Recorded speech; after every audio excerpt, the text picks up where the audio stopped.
Bonjour mes petites choses. Si vous avez suivi la recette précédente, dans la vidéo, j'expliquais que j'étais en train de faire un gâteau à la coco pour l'anniversaire de ma fille. Et donc je me suis aperçue qu'il me restait pas mal de coco râpé dont je ne savais pas quoi faire. Je cherchais vraiment un petit truc rapide, je voulais plus m'embêter avec des gâteaux, juste un truc pour écouler un peu les stocks.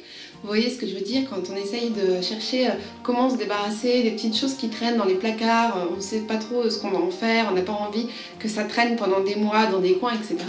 Et donc je me suis rappelé qu'il y avait un petit truc facile et très bon qu'on pouvait faire avec de la coco râpée et à peine 2-3 ingrédients supplémentaires, c'est-à-dire du chocolat, un tout petit peu de sirop d'agave, un tout petit peu d'huile de coco. Je vous le dis tout de suite, c'est un bounty végétalien, un bounty vegan. C'est vraiment l'un des sneakers bars vraiment le plus facile à faire avec les espèces de Twix maison, etc. Si vous aimez les bounty, franchement vous reconnaîtrez même pas vraiment le goût différent, c'est très similaire, identique. Il y a deux façons de le faire, un où on incorpore de la crème de coco pour que ça soit un petit peu plus moelleux. Moi en général j'aime vraiment la version qui se rapproche un peu de la version originale, c'est-à-dire cette mâche ni trop dure ni vraiment moelleuse, un peu dense. Donc aujourd'hui je vais vous montrer comment faire un bounty vegan en 3 minutes, 5 minutes, allez, max. Tout de suite, la liste des ingrédients.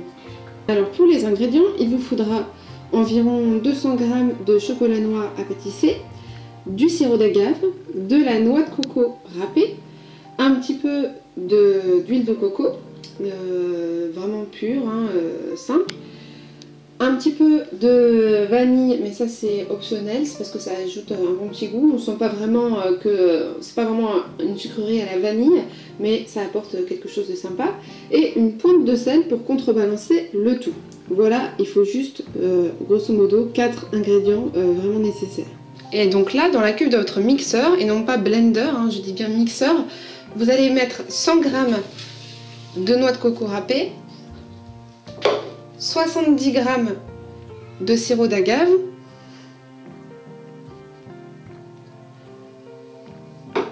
et 30 g d'huile de coco. On ajoute un petit peu de vanille et une pointe de sel et on mixe. Quand vous avez fait une première fois un petit coup de robot avec une spatule, vous décollez un peu les côtés pour être sûr que ça soit vraiment bien homogène et vous donnez un dernier coup de mixeur. Quand la mixture est prête, vous pouvez devoir prendre entre vos mains et presser pendant que ça reste en forme. Donc là, ce qu'on va faire pour plus de facilité, au lieu de commencer à faire des boudins avec les mains, on va prendre un moule à cake et on va tout presser au fond. On va mettre au frigo et une fois que ça aura refroidi, que ça sera vraiment solide et bien en forme, on viendra juste couper des barres. Donc voilà, moi je prends un moule à cake comme ceci, en silicone, et je le graisse légèrement avec un petit peu d'huile de coco. Et là, ce qu'on va faire, c'est qu'on va venir mettre toute la mixture dedans. On racle bien son robot et après on va venir presser au maximum avec les doigts, avec une cuillère, ce qui vous paraît le plus simple, et laisser reposer au frigo. Ça prend très peu de temps, au bout d'une demi-heure déjà c'est solide.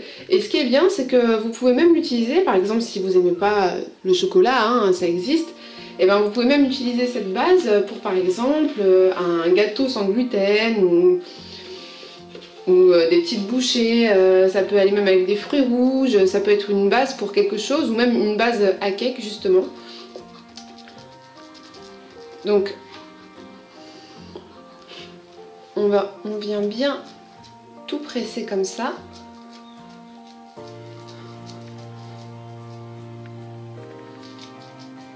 Un peu avant la demi-heure de refroidissement, on met le chocolat à fondre dans une casserole tout doucement sur fond très doux et on y incorpore une cuillère d'huile de coco pour que ça soit plus malléable et plus soyeux et qu'on puisse enrober après les bounty plus facilement. Quand on sort donc le moule du frigo après 20 minutes, une demi-heure déjà, c'est déjà bien ferme. On peut découper des petites tranches finement au couteau qu'on va disposer sur un autre plateau, recouvrir de chocolat et remettre au frigo pour pareil une vingtaine de minutes et on aura donc le produit final. Dans ce moule à cake avec ces quantités, j'arrive donc à faire 10 barres de bounty.